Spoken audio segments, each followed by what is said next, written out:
อันยองสวัสดีครับทุกคนวันนี้โอติ่งเล่าเรื่องขอเสนอวีชาเกิร์ลกรุ๊ปวงใหม่จากค่าย JYP Entertainment เรื่องราวของพวกเธอจะเป็นมายังไงนั้นเราจะมาเล่าให้ฟังกันนะครับก่อนจะไปรับชมอย่าลืมกด Subscribe และกดกระดิ่งแจ้งเตือนจะได้ไม่พลาดคลิปใหม่ๆจากช่องโอติ่งนะครับ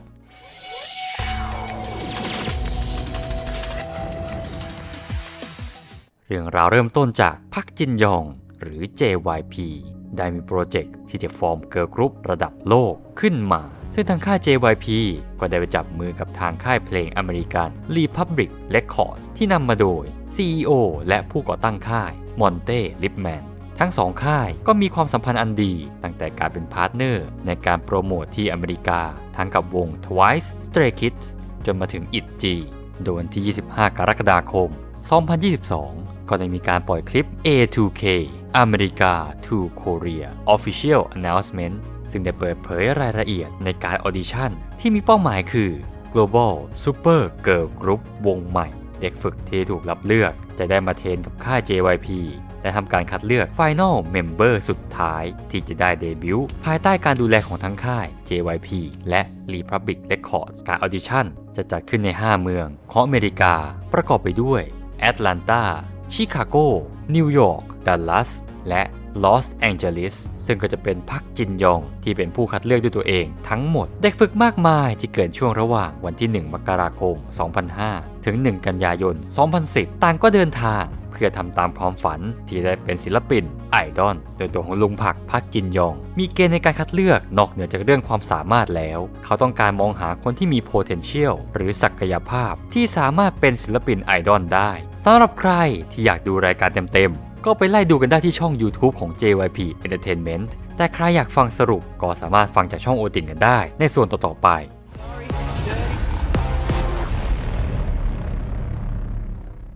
โดยหลังจากที่ลุงผักเดินทางไปครบทุกเมืองและได้คัดเลือกเด็กฝึกเรียบร้อยก็ได้เด็กฝึก 11 คนที่เข้าสู่รอบ LA Boot Camp ประกอบไปด้วยคริสติน่า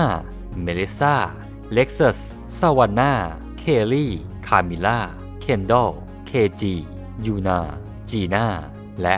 มิชชาทั้ง 11 คนได้รับภารกิจที่ต้องเก็บสะสม Stones หรืออัญมณีทั้ง 4 ซึ่งจะประกอบไปด้วย Dance Vocal Star Quality และ Character Quality ซึ่งคนที่สามารถเก็บได้ครบทุกอันก็จะได้รับเลือกให้เดินทางไปเกาหลีใต้ในรอบสุดท้ายในการประเมินการเต้น Dance Evaluate เป็นทางด้านของคริสติน่าที่ได้รับเลือกให้เป็นอันดับ 1 และ 3 คนที่ไม่ได้รับ Dance Stone ประกอบไปด้วยเมลิซายูนาและมิชชารอบต่อมาการประเมินการร้อง Vocal Evaluation มีเพียงแค่ 5 คนที่ได้รับสโตนมาประกอบไปด้วยคามิล่าเมลิซาเคจีจีน่าเคนดอลส่วนทางด้านของเคลลี่ได้รับสโตนในภายหลังจากการจัดอันดับรอบต่อมา Star Quality ทุกคนได้โชว์ของในสิ่งที่ตัวเองถนัดซึ่งก็สร้างความประทับใจกับลุงผักเป็นอย่างมากส่งผลให้ทุกคนได้รับ Star Quality Stone จากพักจินยองโดยอันดับ 1 ในรอบนี้คือเมลิซาที่โชว์การร้องเพลง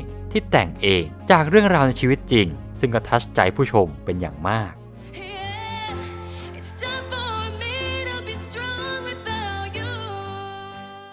ก่อนที่ในรอบ Character Evaluation จะได้เริ่มต้นขึ้นได้มีการแบ่งทีมเป็น 3 ทีมเพื่อแสดงในโชว์เคสโดยโชว์เคสนี้จะเป็นโอกาสสำหรับคนที่ยังได้อัญมณีมาไม่ครบสามารถแก้ตัวได้ทีม A จะนำมาโดยคามิล่าผู้มีความผู้นำและเป็นเหมือนพี่สาวให้กับน้องๆในรายการสมาชิกทีมประกอบไปด้วย KG และคริสติน่าทั้ง 3 คนจะแสดงเพลง Be My Baby ของ Wonder Girls ทางด้านทีม B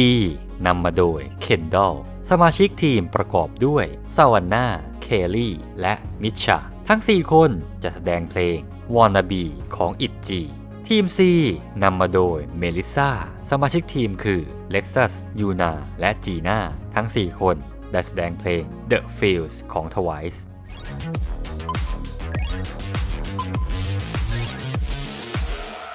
ซึ่งในระหว่างช่วงการฝึกซ้อมของทั้ง 3 ทีมก็จะมีการประเมิน Character Evaluation ซึ่งจะประกอบไปด้วย 3 ส่วน 1 คือการสัมภาษณ์เชิงลึก In-depth Interview ที่นอกจากตัวของพักจินยองแล้วก็ยังมีนักข่าวคอลัมนิสต์สาย K-POP เจฟ เบนจามิน มาร่วมสัมภาษณ์ด้วยส่วนที่2คือการโหวตประเมินโดยครูฝึกและส่วนที่3คือการประเมินกันเองโดยเด็กฝึกซึ่งก็เป็นเล็กซัสที่ได้รับอันดับ1จากการจัดอันดับและอันดับ2คือคริสติน่าส่วนที่3คามิล่าซึ่งเธอก็เป็นคนแรกที่ได้รับสโตนครบทั้ง4การันตีได้ไปเกาหลีใต้เป็นคนแรกอันดับ4ซาวาน่าอันดับ5ยูนาก่อนจะเข้าสู่โชว์เคสการแสดงของ3ทีมที่มีการแบ่งกันไว้ก่อนหน้านี้ซึ่งนอกจากลุงผักแล้วนิชคุณ 2PM ก็ได้มาร่วมทำการประเมินด้วยทีมแรก LGYM ประกอบไปด้วย Lexus Gina Yuna และ Melissa หัวหน้าทีมได้แสดงเพลง The Feels ของ Twice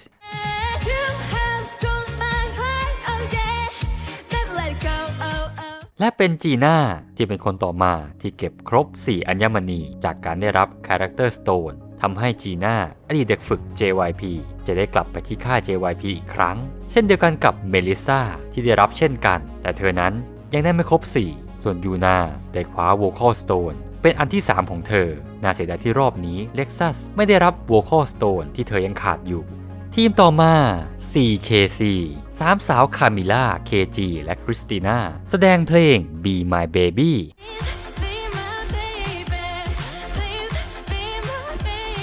โดยภายใต้การนำของคามิล่าที่มีสโตนครบทั้ง4อันแล้วบวกการฝึกซ้อมอย่างหนักของอีก2คนทำให้ทีมนี้ได้รับคำชื่นชมเป็นอย่างมากโดยคริสติน่าได้รับ Vocal Stone ที่ขาดไปส่วน KG นั้นยังไม่ได้รับ Character Stone ไปอย่างน่าเสียดายทีมสุดท้ายเนโกะนำมาโดยเคนดอลและอีก2คนที่มีสโตน3ชิ้นคือสวานนากับเคลลี่และมิชาที่มีแค่1สโตนเท่านั้นทั้ง4คนแสดงเพลง Wanna Be ของ ITZY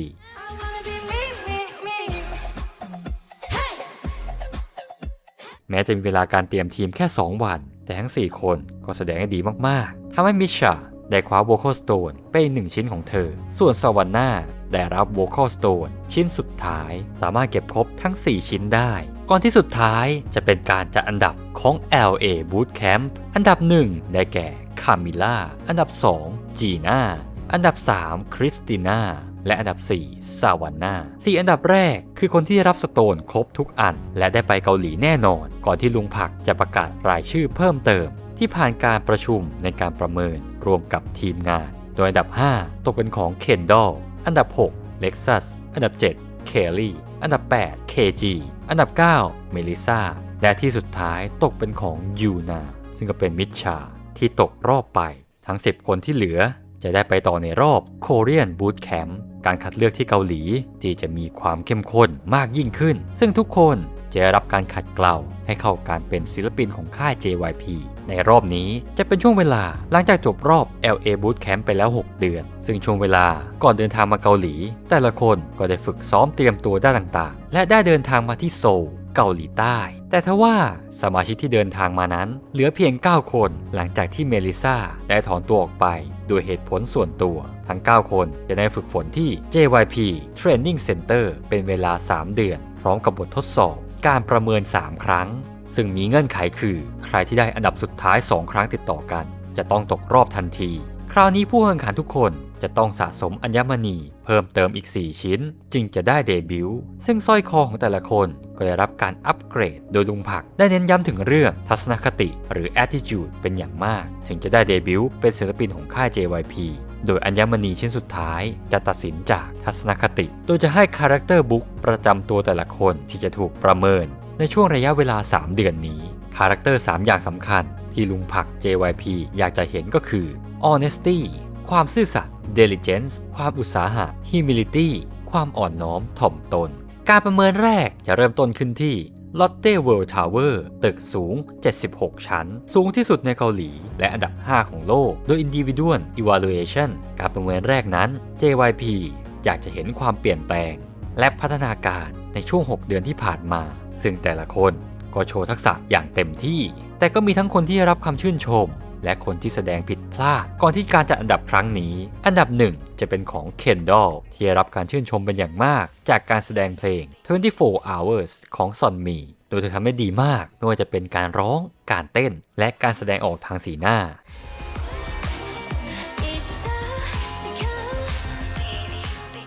ขณะที่อันดับ2อย่างคามิล่าก็ทำได้ดีเช่นเคย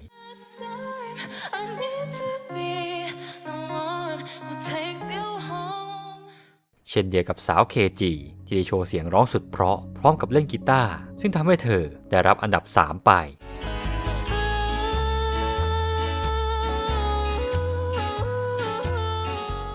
ส่วนน้องเคลลี่กับการแสดงเพลงป๊อปของนายอนก็ทำได้ดีมากๆได้อันดับที่ 4 ไป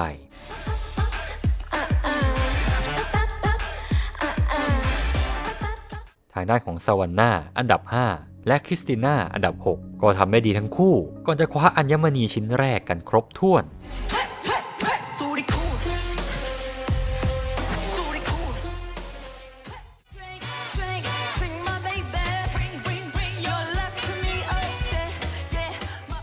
ทางด้านของเล็กซัสอันดับที่ 7 เธอนั้นเต้นได้ดีมากๆแต่ยังมีคอมเมนต์จากลุงผักในเรื่องของการร้องซึ่งทำให้เธอนั้นยังได้รับสโตนชิ้นแรก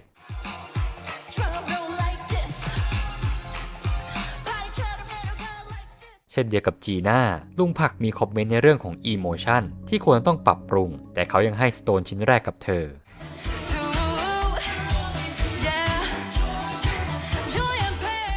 แต่ทว่ายูนาเป็นคนเดียวที่ไม่รับอัญมณีชิ้นแรกและจบอันดับ 9 อันดับสุดท้ายในการประเมินหลังจากที่เธอนั้นพลาดเนื้อร้องท่อนแรปสำคัญของเพลง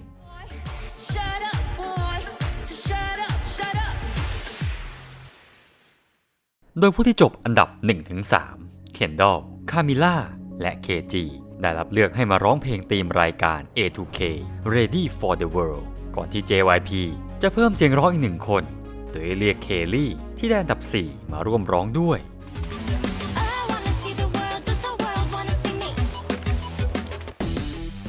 รอบต่อมาทีมมิชชั่นในรอบนี้ได้แบ่งทีมทำการแสดงเป็น 3 ทีมซึ่งทีมที่สามารถคว้าอันดับ 1 สมาชิกทีมทุกคนนั้นจะได้รับสโตนโดยอัตโนมัติในขณะที่อีก 2 ทีมจะได้รับสโตนก็ต่อเมื่อมีการจัดแรงกิ้งกันเรียบร้อยทีมแรกที่ทำการแสดงคือมาทิมี่ซึ่งประกอบไปด้วยเล็กซัส เคนดอล และยูนาทั้ง 3 คนต้องแสดงเพลงแอลกอฮอล์ฟรีของ TWICE แน่นอนว่าเป็นเพลงที่ไม่ง่ายเลยและยูนาก็ติดปัญหาหลายเรื่องทั้งเรื่องการร้องและการเต้นแต่ด้วยการนำทีมที่ดีของทั้งเล็กซัสในด้านการเต้นและการเพิ่มความแข็งแรงบวกกับเคนดอลกับการติวเข้มในเรื่องของเสียงร้องทำให้ทีมนี้ผ่านอุปสรรคมาได้และแสดงออกมาได้อย่างลงตัว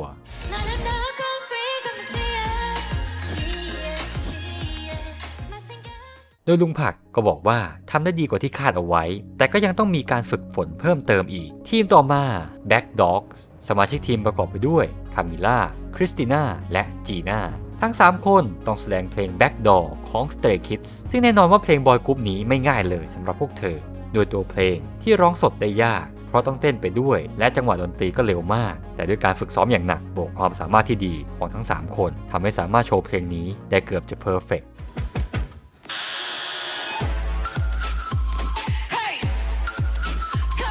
และทั้ง 3 คนก็ได้รับคำชื่นชมอย่างมากจากลุงผัก JYP ทีมสุดท้าย Spectrum ประกอบไปด้วย KG ซาวาน่า และเคลลี่โดยทั้ง 3 คนแสดงเพลง Love Me Like This ของ NMIX แม้ในระหว่างการฝึกซ้อม KG จะติดปัญหาในเรื่องท่าเต้นแต่เธอก็ซ้อมหนักขึ้นและทดแทนมันด้วยการช่วยเหลือสมาชิกในเรื่องของเสียงร้องทั้ง 3 คนสามารถแสดงความสดใสและ energy ที่ดีออกมาได้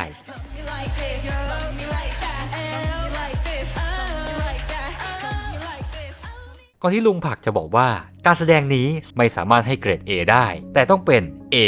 เพราะทำได้ดีมากจริงๆทั้งในเรื่องของทีมเวิร์กทักษะส่วนตัวของแต่ละคนที่พัฒนาขึ้นอย่างมากรวมถึงการแสดงเพอร์ฟอร์แมนซ์ที่ทำได้ดีมากๆจนลุงผักชมไม่หยุดปากก่อนที่จะมาถึงบทสรุปการประเมินจากลุงผักและทีมงานซึ่งก็เป็นทีม Spectrum ที่ได้รับอันดับ 1 และคว้าสโตนกันครบทุกคนส่วนอันดับ 2 เป็น Black Dogs ที่ 3 เป็นมาติมี่ต่อมาเป็นการจัดแรงกิ้งแต่ละคนที่ได้ท็อป 6 เท่านั้นถึงจะคว้าสโตนชิ้นนี้ไปได้ซึ่งเป็นเคลลี่ที่ได้อันดับ 1 ไปครองและอันดับ 7 เคนดอลอันดับ 8 เล็กซัสจะไม่ได้รับสโตนส่วนอันดับสุดท้ายยูนาเธอได้อันดับสุดท้ายเป็นครั้งที่ 2 จึงทำให้ต้องตกรอบจากการแข่งขันไปแม้จะมีโมเมนต์แสนเศร้าแต่เรื่องดีๆก็มีอยู่บ้างโดยทุกวีคที่ผ่านมาใน7 สัปดาห์ได้มีการโหวตคัดเลือกสมาชิกแต่ละสัปดาห์และผลโหวตจากการโหวตกันเองระหว่างผู้แข่งขันก็ได้เลือกท็อป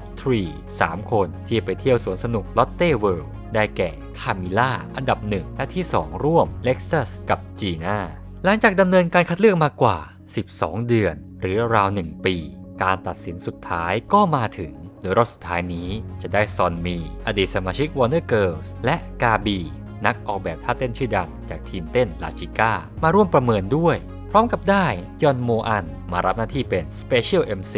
ซึ่งสมาชิกที่เหลือทั้ง 8 คนจะยังมีโอกาสได้เดบิวต์กันทุกคนเพราะไม่มีการกำหนดว่าจะเดบิวต์ด้วยสมาชิกกี่คนโดยจะมีการแสดง2สเตจสุดท้ายซึ่งแบ่งเป็น2ทีมสเตจแรกคือ Individual Song Competition 2 เพลงใหม่จากทั้ง2ทีมและสุดท้ายคือ Common Song Competition เพลงใหม่ของแต่ละทีมหลังจากจบการแสดงแล้วก็จะเป็นการประเมินครั้งสุดท้ายว่าใคร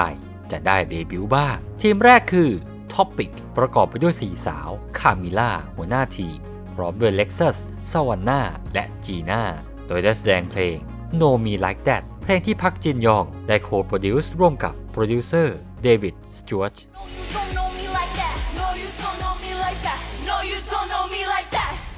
ทีมที่2 Clover ประกอบไปด้วยคริสติน่าเคนดอลเคจีและเคลลี่ซึ่งทั้ง4คนได้แสดงเพลง Go Getter จากการร่วมโปรดิวซ์ของลุงผักกับทีมโปรดิวเซอร์ Space Primates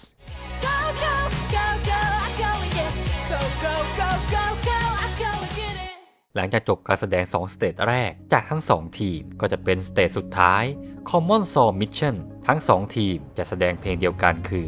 YO Universe ซึ่งเป็นเพลงที่ลุงผักโคโปรดิวซ์ร่วมกับ Circuit และออกแบบท่าเต้นโดยกาบีโดยคราวนี้เป็นทีม Clover ที่ได้แสดงก่อนจะตามมาด้วย Topic หลังจากจบการแสดงแล้วทั้งลุงผักพักจินยองซอนมีกาบีพร้อมด้วยทีมงานก็ร่วมกันตัดสินว่าใครจะได้เดบิวต์ซึ่งก็ได้รวมจากการประเมิน Character Evaluation โดยครูฝึกทีมงานรวมถึงตัวของพักจินยองเองด้วยโดยผลจากการประเมิน Top 4 ได้ถูกประกาศออกมาก่อนเป็นทางด้านของ Lexus ที่ได้อันดับที่ 1 ตามด้วยสวรรค์อันดับ 2 อันดับ 3 คามิล่าและที่ 4 คือเคนดอลและสุดท้ายเป็นการประกาศว่าอันดับสุดท้ายที่จะได้เดบิวต์จะเป็นใครซึ่งได้มีกำหนดออกมาแล้วว่าจะเป็นสมาชิก 6 คนจากปัจจัยในการประเมินต่างๆรวมกันซึ่ง Final Ranking ที่จะเป็นเกิร์ลกรุ๊ปวงใหม่ได้แก่ Lexus ที่ได้รับเลือกเป็นคนแรกซึ่งลุงผักได้ให้เหตุผลถึงเรื่องของทักษะการเต้นพัฒนาการความสม่ำเสมอ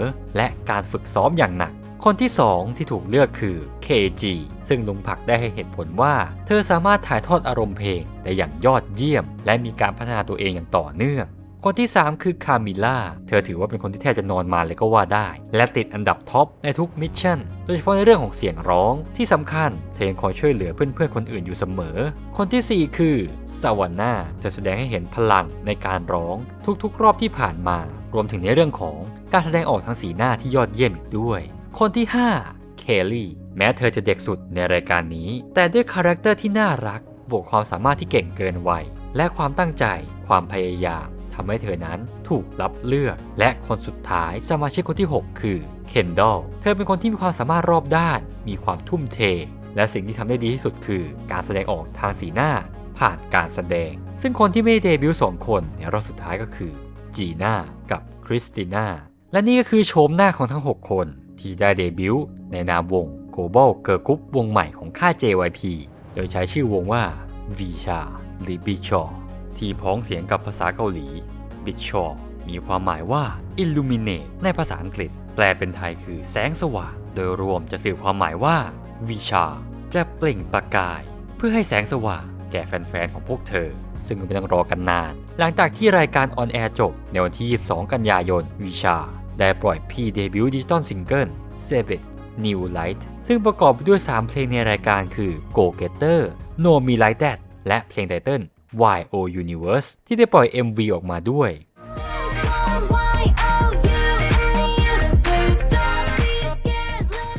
ก็ได้เริ่มมีการโปรโมทครั้งแรกในรายการเพลงของเกาหลีอีกด้วยเอาล่ะครับหลังจากที่รู้ที่มาที่ไปของวงนี้กันแล้วเรามาทำความรู้จักกับสมาชิกวงกันคร่าวๆกันดีกว่าคนแรกคามิล่าหรือชื่อจริงคามิล่ารีโบวาลเดสเกิดวันที่ 10 สิงหาคม 2005 เธอเป็นสาวเชื้อสายคิวบาแต่เกิดที่บาร์เซโลนาประเทศสเปนก่อนจะไปเติบโตและอาศัยอยู่ที่เมืองมอนทรีออลรัฐควิเบกประเทศแคนาดาปัจจุบันเธอถือสัญชาติแคนาเดียนด้วยความที่ต้องคลุกคลีกับหลากหลายวัฒนธรรมทำให้เธอนั้นพูดได้ถึง3 ภาษา ไม่ว่าจะเป็นสเปนฝรั่งเศสและอังกฤษโดยก่อนจะมาออดิชั่นกับรายการ A2K เธอไปแข่งขันมาแล้วหลากหลายเวทีซึ่งก็มีการแข่งขันในรายการ La Voix Junior หรือ The Junior Voice Quebec ในปี 2016 ซึ่งจะแข่งขันที่แคนาดาร่วมกับพี่ชายของเธอไซออนทั้งคู่นั้นสามารถติดท็อป 3 ซึ่งได้ไปแข่งรอบสุดท้ายใน The Voice Kids France ที่ออกอากาศในปี 2018 โดยทั้งคู่ได้เลือกร้องเพลง Change to the Rhythm ของ Katy Perry ในรอบ Blind Audition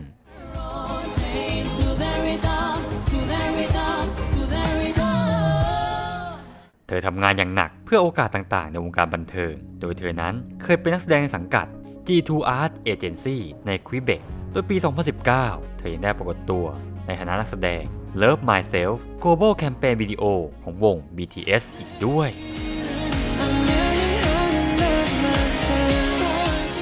เวลาต่อมาเธอศึกษาต่อเพื่อจะเป็นพยาบาลอยู่ที่ John Abbott College แต่ว่าเธอนั้นก็ไม่ได้ทิ้งความฝันที่อยากจะเป็นนักร้องหลังจากที่มีการออดิชั่น A2K เธอจึงไปสมัครที่ Dallas Texas โดยเลือกร้องเพลง Easy on Me ของ Adele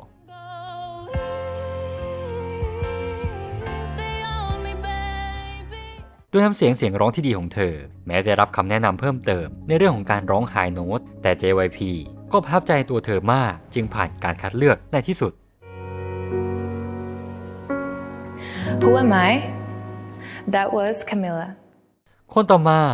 เล็กซี่หรือชื่อจริงเล็กซัสแวงเกิดวันที่ 22 พฤศจิกายน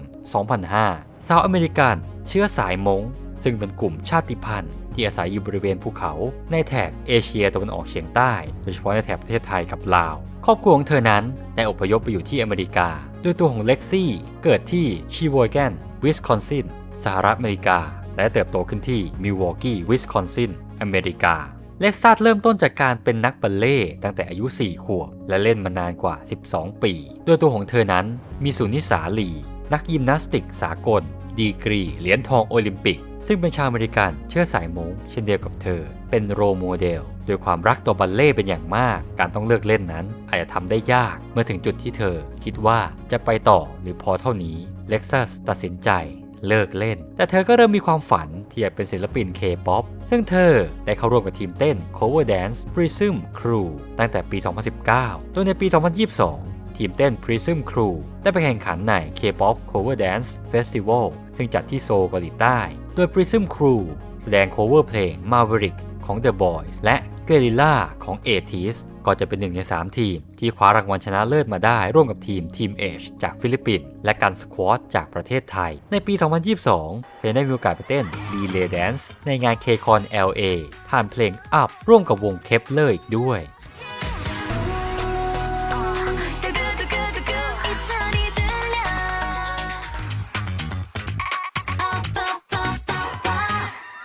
อีกทั้งได้แสดงเพลง Maverick ของ The Boys ใน Relay Dance Battle ซึ่งทั้ง 2 คลิปนี้ก็ได้โพสต์ลงในช่อง M2 ของ Mnet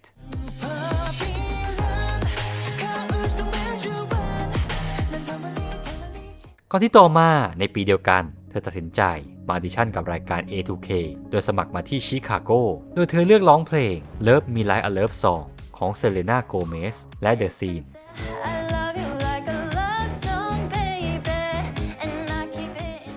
แม้การร้องของเธอมีความผิดพลาดมีความเกรงและต้องซ้อมอีกเยอะแต่ลุงผักก็ชื่นชมในเรื่องของน้ำเสียงธรรมชาติของเธอในเรื่องของการเต้นเธอใช้เพลงดาล่าดาล่าของอิจีซึ่งทำได้ดีมากๆ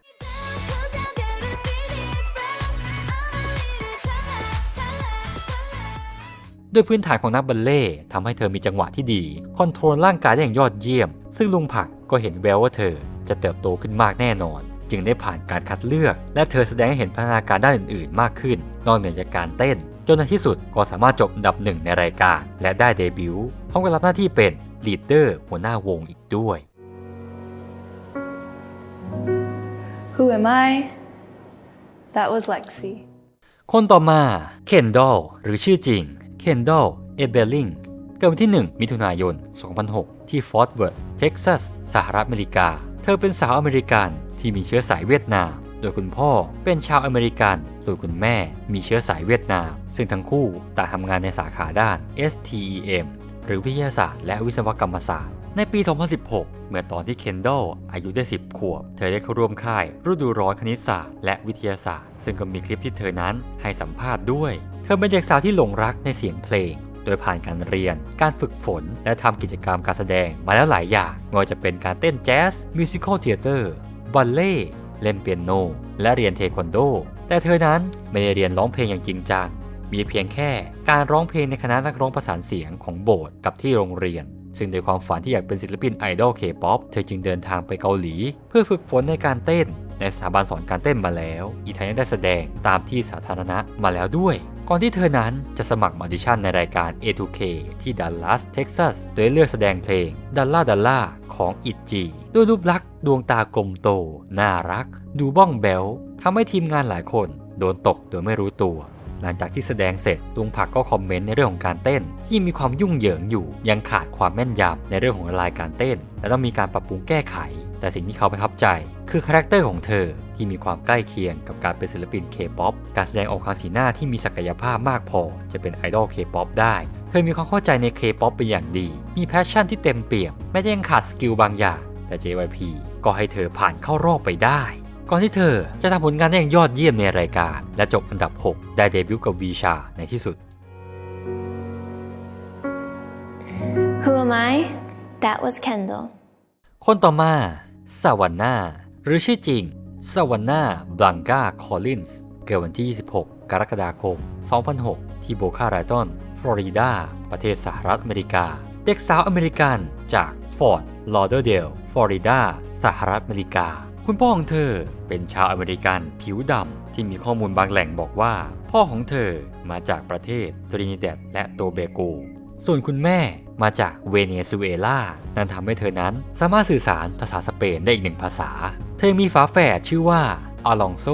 และพี่สาวชื่อบริอาน่าอีกด้วยซาวาน่าเริ่มเล่นยิมนาสติกตั้งแต่ยังเด็กซึ่งทำให้เธอนั้นมีทั้งความยืดหยุ่นและความแข็งแรงเป็นพื้นฐานอีกทั้งยังมีระเบียบวินัยในการฝึกซ้อมอีกด้วยจุดเปลี่ยนสำคัญคือเธอได้รับบาดเจ็บที่ข้อศอกจึงทำให้เธอเลิกเล่นและเธอก็เปลี่ยนมาสนใจในการเต้นกับวงการเพลง K-POP เมื่อเพื่อนสนิทของเธอมาป้ายยาให้รู้จักกับวง TWICE กับ BTS เพื่อนของเธอแนะนำให้เธอฟังเพลง TT ของ TWICE ที่เป็นจุดเริ่มต้นทำให้เธอเริ่มสนใจเพลง K-POP อย่างจริงจังก่อนที่เวลาต่อมาเธอได้สมัครออดิชั่น A2K ที่นิวยอร์กซิตี้ซึ่งเธอปรากฏตัวพร้อมกับรอยยิ้มสดใสและความมั่นใจโดยก่อนการแสดงเธอก็โชว์ท่าหกสูงไป1 ทีเธอเลือกแสดงเพลงดัลล่าของอิจีในการออดิชั่นหลังจบการแสดงเธอรับการคอมเมนต์ว่าเธอยังขาดความสม่ำเสมอและเหมือนยังเตรียมตัวมาไม่พอแต่ลุงผักให้โอกาสเธอได้โชว์การแรปที่เป็นอีกหนึ่งจุดแข็งของเธอซึ่งเธอก็ทำได้ดีมากๆได้รับคำชมในเรื่องการแรปที่ใช้เสียงที่แท้จริงไม่ได้ดูเป็นฮิปฮอปมากเกินไปมีจังหวะจากโคนที่ดีจึงทำให้เธอนั้นผ่านเข้ารอบต่อไปได้ก่อนที่เธอจะฉายแววพัฒนาการที่มากขึ้นและได้เดบิวต์โดยจบอันดับที่ 4 ในรายการซึ่งเธอเป็นคนเดียวที่มีชื่อลงท้ายด้วยตัว NA ที่ได้รับการเดบิวต์จากบรรดา 4 คนในรายการเพราะทั้งคริสติน่าจีน่าและยูนาต่างตกรอบไปทุกคน Who am I? That was Savannah. คนต่อมา KG หรือชื่อจริง Kiera Grace Mather เกิดวันที่ 17 มิถุนายน 2007 ที่เซนต์หลุยส์ มิสซูรี ประเทศสหรัฐอเมริกาสาวอเมริกันผมบลอนด์ผู้มาพร้อมกับกีตาร์คู่ใจเธอเติบโตที่มิชิแกนและมีผลงานเป็นนางแบบกับนักแสดงเด็กมาแล้วโดยสังกัด Ford Model ตั้งแต่ 4 ขวบโดยปรากฏตัวในโฆษณาและแมกกาซีนหลายฉบับ KG ใช้ชีวิตกับดนตรีตั้งแต่ยังเด็กเมื่อตอนที่เธอ 7 ขวบเธอได้ยินเสียงบางอย่างบอกให้เธอร้องเพลงให้กับโลกใบนี้ซึ่งเธอและพี่น้องของเธอได้ทำการตั้งวงดนตรีขึ้นมาในชื่อ CCM พี่ชายคนโตของเธอเล่นเบสและเป็นซับโวคอลพี่ชายคนรองเล่นเปียโนและกลองน้องชายของเธอเล่นกีตาร์ไฟฟ้าส่วนเธอเป็นนักร้องนำวง CCM ได้ไปแสดงในที่ต่างๆในเมืองเช่นร้านกาแฟโรงเรียนและโบสถ์โดยนอกจากบทบาทการร้องนำเธอสามารถเล่นกีตาร์เปียโนและกลองได้อีกด้วยต่อมาแม้ว่าวง CCM จะไม่ทำกิจกรรมต่อไปแล้วแต่เธอยังได้ทำตามความฝันต่อไปโดยเริ่มต้นเป็นนักร้องและแต่งเพลงโดยวัยเพียง 12 ปีซึ่งได้ใช้ชื่อ Stage Name ว่า KG Crown ในปี 2021 เมื่ออายุได้14 ปีเธอเซ็นสัญญากับ Suri Agency ใน LA และ Carson Adler Agency ในนิวยอร์กทำให้เธอย้ายมาอยู่ที่ลอสแองเจลิสแคลิฟอร์เนียเพื่ พื่อเป็นศิลปินเดี่ยวอย่างเต็มตัวโดยได้ปล่อยซิงเกิลเพลงต่างๆไม่ว่าจะเป็น Bad ในปี 2021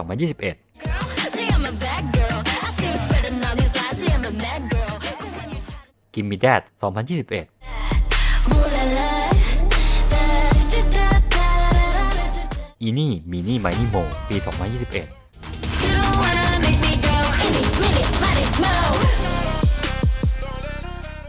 และปี 2022 2 ซิงเกิล Picture Perfect Love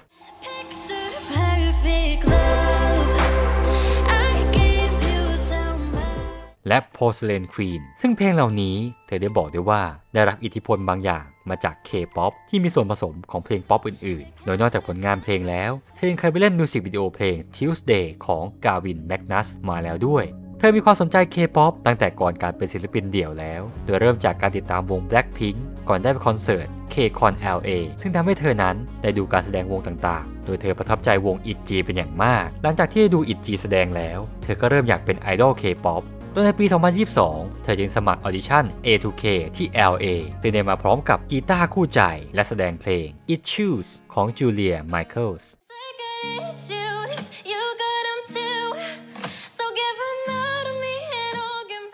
เธอรับคำชมอย่างมากในเรื่องของเสียงร้องจากลุงผักแต่เขานั้นอยากให้เธอร้องเพลงด้วยเสียงจริงของเธอมากกว่านี้ซึ่งจะทำให้การร้องของเธอสมบูรณ์แบบมากขึ้นก่อนที่เธอนั้นจะผ่านเข้ารอบต่อไปแต่จุดอ่อนสำคัญในระหว่างรายการของเธอก็คือทักษะด้านการเต้นซึ่งเธอก็ตั้งใจฝึกซ้อมจนทำให้ดีขึ้นเรื่อยๆก่อนที่สุดท้ายจะจบอันดับที่ 2 ในรายการ Who am I? And that was KG. สมาชิกคนสุดท้ายเคลลีหรือชื่อจริงเคลลีซอฮีลีเธอมีชื่อเกาหลีว่าอีซอฮีเกิดวันที่ 24 พฤศจิกายน 2009 ที่โอลิมเปียวอชิงตันประเทศสหรัฐอเมริกาเด็กสาวโคเรียนอเมริกันพ่อแม่ของเธอนั้นเป็นชาวเกาหลีทั้งคู่โดยเธอเติบโตขึ้นที่ฟิลาเดลเฟียรัฐเพนซิลเวเนียทำให้เธอสามารถพูดได้ดีทั้ง2ภาษาเคลลีเรียนเทควันโดตั้งแต่อายุยังน้อยซึ่งเธอได้นำมาโชว์ในรายการนี้ด้วยเธอสนใจด้านดนตรีส่วนหนึ่งเพราะอิทธิพลจากคุณแม่ที่เรียนเอกดนตรีเธอจึงสามารถเล่นไวโอลินและเปียโนได้แต่ด้วยความที่ทั้งคุณพ่อและคุณแม่เป็นชาวเกาหลีนี่เองทำให้วัฒนธรรม K-POP เหมือนอยู่ในสายเลือดของเธอเริ่มสนใจเพลง K-POP ตั้งแต่อายุ 7 ขวบและเวลาต่อมาก็มีโอกาสออดิชั่นตามที่ต่างๆแต่เธอยังไม่ได้รับคัดเลือกก่อนจะมาออดิชั่นที่รายการ A2K โดยสมัครมาที่ชิคาโกด้วยวัยเพียง 12 ปีเธอนั้นมาพร้อมกับความมั่นใจเต็มเปี่ยมในเรื่องของการร้องและการเต้นแม้จะเพิ่งผ่านคลาสเรียนร้องเพลงจริงจังเพียงแค่1 สัปดาห์โดยเลือกร้องเพลง Wrecking Ball ของ Miley Cyrus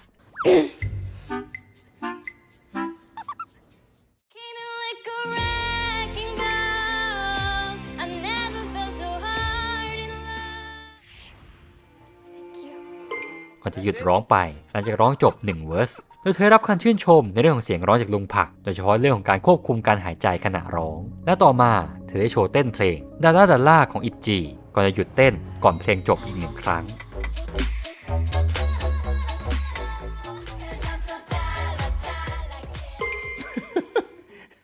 ซึ่งในเรื่องของการเต้น JYP บอกว่าเธอต้องฝึกฝนอีกแต่เขาก็เห็นศักยภาพของเธอโดยคิดว่าเคลลีจะทำได้ดีแน่ๆเพราะเธอเป็นเด็กที่ฉลาดก่อนที่เธอนั้นจะผ่านเข้ารอบต่อไปซึ่งในรอบถัดมาเธอก็แสดงให้เห็นถึงพัฒนาการอย่างต่อเนื่องจนสุดท้ายเธอจบอันดับที่ 5 ได้เดบิวต์ในที่สุดโดยเธอจะเป็นมักเน่น้องเล็กของวงและจะเป็นน้องเล็กสุดของศิลปินค่าย JYP อีกด้วย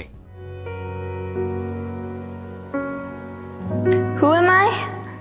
That was Kaylee. กลับมาที่เรื่องของวงกันต่อโดยก่อนการเดบิวต์อย่างเป็นทางการวันที่ 1 ธันวาคม 2023 พวกเธอได้ปล่อยซิงเกิล Pre-release อีก1 เพลง Ready for the World ซึ่งจะเป็น Pre-debut ดิจิตอลซิงเกิลที่ 2 ของวงโดยเพลงนี้เป็นเพลงธีมของรายการ A2K ที่คราวนี้นั้นเป็นเพลงเต็มจากสมาชิกทั้ง 6 คนซึ่งได้มีการปล่อยเป็น Performance Video และ Choreography Video ออกมาด้วย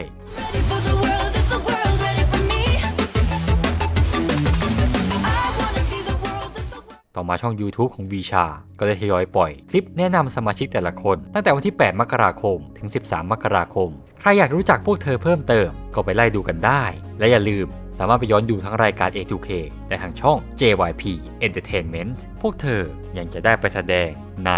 Visha Special Opening Act ผ่าน Twice Fifth World Tour Ready to Be